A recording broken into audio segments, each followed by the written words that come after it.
तो यार सभी को हर हर महादेव। अगर आपने इस स्टोरी का पार्ट 1 अभी तक नहीं देखा है तो प्लीज़ पहले जाके पार्ट 1 देख के आओ, क्योंकि पार्ट 1 देखोगे तो फिर पार्ट 2 में और भी मज़ा आएगा। और ऑलरेडी अगर आपने पार्ट 1 देख लिया है तो चलिए यार स्टोरी को आगे कंटिन्यू करते हैं। तो पार्ट 1 की स्टोरी में कुछ ऐसा था कि दीपक और प्रशांत दोनों अपने प्रोजेक्ट के सिलसिले में उस जंगल में जाते हैं और दीपक को बहुत तेज़ बुखार आया होता है, तो प्रशांत अकेला ही जंगल में सैंपल लेने के लिए चला जाता है। अब दीपक प्रशांत को ढूंढते ढूंढते जंगल के अंदर जाता है और जैसे ही जंगल के अंदर एंटर होता है दीपक को प्रशांत की बॉडी मिलती है। और प्रशांत की बॉडी उस हद तक नोची गई थी कि एक जानवर भी इतनी हद तक किसी इंसान की बॉडी को नहीं नोच सकता। तो पार्ट 1 के अंदर यहाँ तक हमारी स्टोरी थी। अब पार्ट 2 के अंदर आगे की स्टोरी हम कंटिन्यू करते हैं। अब दीपक जो है वो प्रशांत की बॉडी को देखकर तुरंत गांव की ओर भागता है। अब वो गांव की ओर भागने लगता है, जंगल से थोड़ा बाहर निकलता है तो वहाँ पर गांव के कुछ लोग लकड़ियाँ ले रहे थे। तो दीपक को इस तरह भागते देख उसमें से एक जना पूछता है कि तू इस तरह भागकर किधर जा रहा है और तुम्हारे साथ नक्की कुछ ना कुछ गलत तो हुआ है। अब दीपक बोलता है कि हमारे साथ ये हुआ है और अभी हमारा जो दोस्त है मेरा वो इस हालत में वहाँ पर पड़ा है। दीपक और प्रशांत के साथ जो जो हुआ था वो दीपक ने उनको बताया कि हमारे साथ ये हुआ है। अब सामने जो गांव वाला बंदा था उसने जो दीपक को बताया वो सुनकर आपके होश उड़ जाएंगे। उसने बोला कि पिछले 1 साल में ये पहला नहीं लेकिन ये दूसरा इंसिडेंट है। सेम एक लड़की कैंपिंग करने के लिए उसी लोकेशन पर गई थी और उसकी बॉडी उसके कैंप से 2 किलोमीटर दूर एक पेड़ के नीचे सेम इसी हालत में मिली। कोई गांव वाला उसकी बॉडी के नज़दीक जाने को भी तैयार नहीं था। सबको लग रहा था कि किसी जानवर ने ये किया है, लेकिन मुझे तो पर्सनली ये नहीं लगा था कि किसी जानवर ने ये किया हो, क्योंकि जानवर इतनी ख़राब तरीके से कभी किसी बॉडी को नहीं नोचता और अगर नोचेगा तो वो पूरी खा जाएगा या कोई ना कोई पार्ट तो उसने खाया ही होगा। लेकिन पूरी बॉडी पर सिर्फ नोचने के निशान थे, लेकिन बॉडी का कोई भी पार्ट चबाया हुआ नहीं था। तो दीपक ने बोला कि आगे कोई इन्वेस्टिगेशन हुई नहीं थी। तो उस बंदे ने बोला कि इन्वेस्टिगेशन तो हुई, लेकिन जो आगे इन्वेस्टिगेशन करने के लिए पुलिस वाले आए थे उन्हें भी यही लगा था कि किसी जानवर ने ही सेम टू सेम जैसे तेरे दोस्त के साथ हुआ वैसे इस लड़की के साथ किया होगा। अब दीपक जो है वो ये सारी बातें सुनकर काफ़ी डर जाता है और वो गांव वालों से कहता है कि अब मेरे दोस्त के साथ ये किसने किया, ये कुछ ना कुछ करके मुझे जानना ही है। अब हमारी हेल्प कौन करेगा? तो गांव वाले बोलते हैं कि चिंता मत करो, तुम्हारी हेल्प करने के लिए हम सब यहाँ पर तुम्हारे साथ है। गांव के थोड़े दूर ही एक फॉरेस्ट डिपार्टमेंट की ऑफिस है, हम सब वहाँ पर जाते हैं, तुम्हारी बात का कोई ना कोई हल तो निकल जाएगा।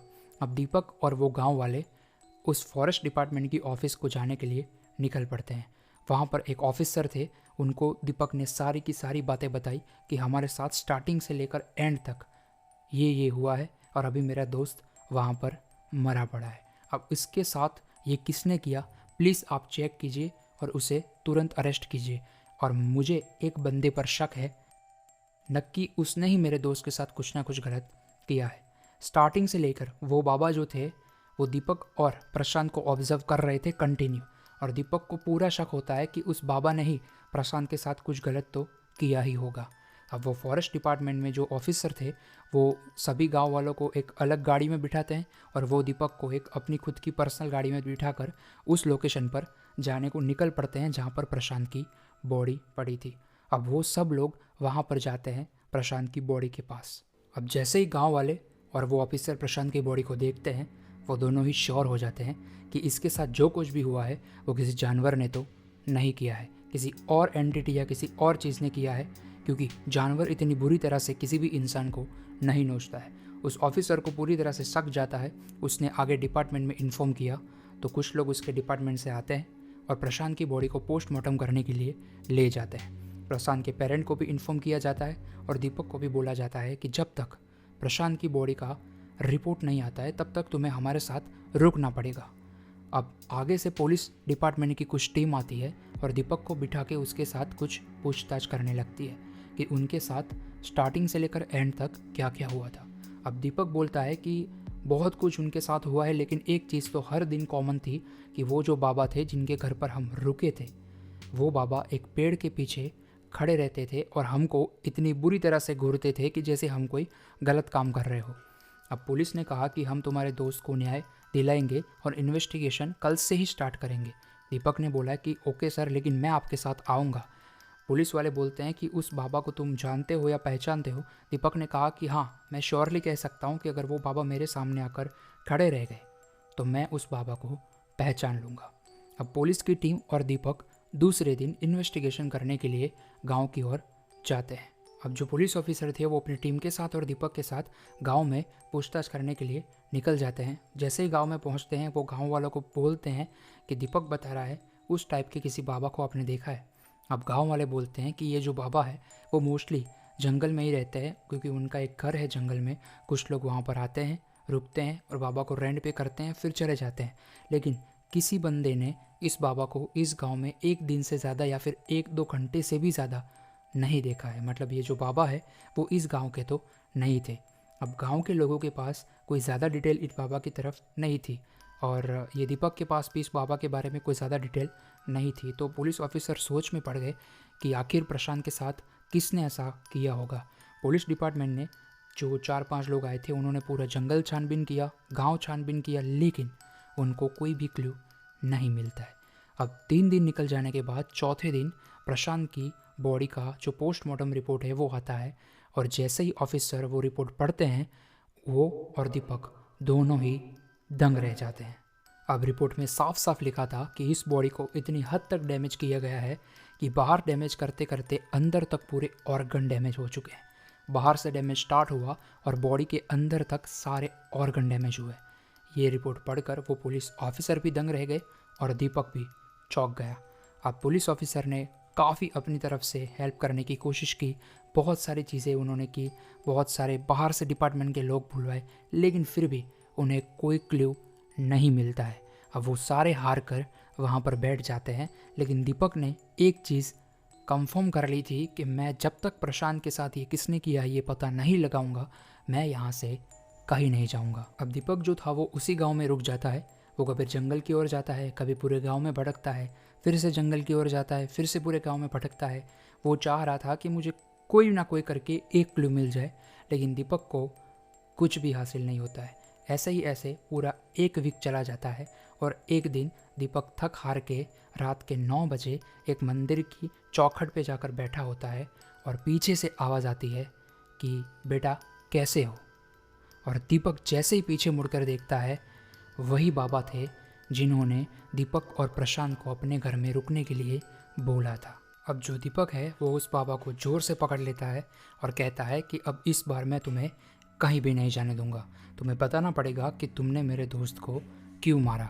अब वो बाबा जो थे उन्होंने प्यार से दीपक को कहा कि मैंने तुम्हारे दोस्त को नहीं मारा है, लेकिन मैं जानता हूँ कि तुम्हारे दोस्त के साथ ऐसा किसने किया है। अब दीपक और वो बाबा दोनों पुलिस डिपार्टमेंट पहुंचते हैं। दीपक वो पुलिस ऑफिसर को बाहर बुलाता है और कहता है कि सर मैं जिस बाबा की बात कर रहा था वो और कोई नहीं, यही बाबा है। ये सुनकर तुरंत पुलिस ऑफिसर इनको गिरफ्तार करने का ऑर्डर देते हैं। अब दीपक कहता है कि सर इनको गिरफ्तार करने की कोई ज़रूरत नहीं है क्योंकि इन्होंने कुछ भी नहीं किया है, लेकिन ये जानते हैं कि प्रशांत के साथ ये किसने किया है और कैसे हुआ है।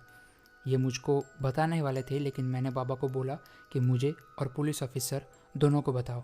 अब ये बाबा पुलिस ऑफिसर और दीपक को जो भी बताते हैं ये सुनकर उन दोनों के होश उड़ जाते हैं। अब बाबा कहते हैं कि प्रशांत के साथ जो भी हुआ है वो किसी इंसान ने नहीं किया है, ना किसी जानवर ने किया है, लेकिन उसके साथ जो भी हुआ है वो एक एंटिटी ने किया है, एक शैतान ने किया है।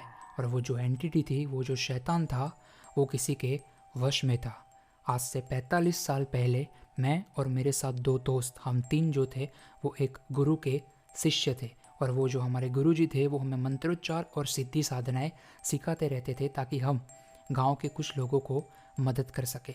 लेकिन कुछ सिद्धि और साधना ऐसी थी जिनको देखकर मेरे 2 दोस्तों को काफ़ी लालच आ गई और वो वाली सिद्धि साधनाएं अकेले में ही करने लगे। गुरुजी को जैसे पता पड़ गया उन्होंने इन दोनों को आश्रम से बाहर निकाल दिया। अब तब से ये दोनों तंत्र में आ गए, मतलब कि ब्लैक मैजिक करने लगे। अब पैसों की लालच में इन दोनों ने बहुत सारे लोगों के बुरे काम भी किए हैं और बहुत सारे लोगों के साथ बुरा भी किया है, मतलब कि ब्लैक मैजिक। तो वो पुलिस ऑफिसर बाबा को बोलते हैं उनसे और प्रशांत की मौत से क्या लेना देना है। बाबा ने कहा कि मैं सब बताता हूँ थोड़ा सब्र रखो। अब बाबा कहते हैं कि ये दोनों एक गुप्त साधना के लिए लास्ट 15 दिन से ये जंगल में रह रहे थे और ये दोनों नहीं चाह रहे थे कि उनकी जो गुप्त साधना चल रही हो इसमें कोई आके दखल अंदाजी कर जाए। तो इन दोनों ने पहले कोई शैतानी रूह को अपने कब्जे में किया और उसको उस रास्ते पर छोड़ दिया ताकि कोई भी वहाँ पर आए तो ये शैतान जो है उसे मार दे। और उस टाइम प्रशांत वहाँ पर पहुँच गया और वो शैतान ने प्रशांत के साथ ये सब कर दिया। अब दीपक बोलता है कि आप हमें घुर के पेड़ के पीछे छुपकर क्यों देख रहे थे। अब बाबा कहते हैं कि मुझे नहीं पता था कि वो दोनों साधना के लिए जंगल में आ रखे हैं। अगर पता होता तो मैं तुम्हें जंगल में जाने ही नहीं देता।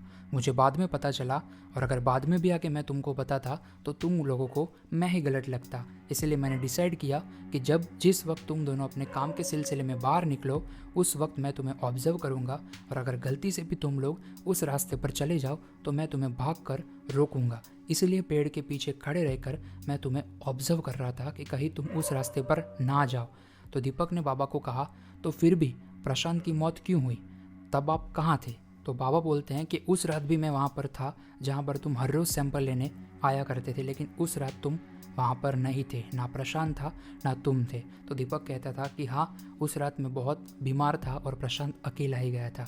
मुझे भी ऐसा नहीं था कि प्रशांत किसी दूसरे रास्ते पे सैंपल लेने जाएगा। मुझे भी लगा था कि प्रशांत सेम जगह पर जाएगा, लेकिन प्रशांत ने उस वक्त ऐसा सोचा था कि मैं जंगल के अंदर जाऊं तो मुझे कुछ अच्छा मिले। तो प्रशांत उस रास्ते पर चला गया और उस शैतान ने प्रशांत को मार दिया। अब पुलिस डिपार्टमेंट में से जो पुलिस ऑफिसर थे उन्होंने बाबा को कहा कि ये दो तांत्रिक को हमें कुछ ना कुछ करके पकड़ना पड़ेगा ताकि ये आगे जाके किसी और के साथ गलत ना कर पाए। तो वो बाबा ने कहा कि मैं उन दोनों का ठिकाना है वो जानता हूँ, हम तुरंत जाते हैं और तुरंत उन दोनों को गिरफ्तार करते हैं।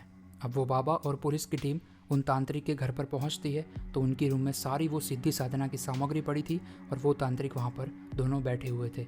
पुलिस तुरंत उनको गिरफ्तार करती है और सारी की सारी सच्चाई उनसे उगलवाती है। उन दोनों ने सब कुछ कबूल कर दिया कि प्रशांत की मौत भी हमारे कारण हुई थी और आगे जो लड़के की मौत हुई थी उस वक्त भी हम वहाँ पर सिद्धि कर रहे थे, साधना कर रहे थे, उस हिसाब से उस लड़के की मौत भी हमारे कारण ही हुई है।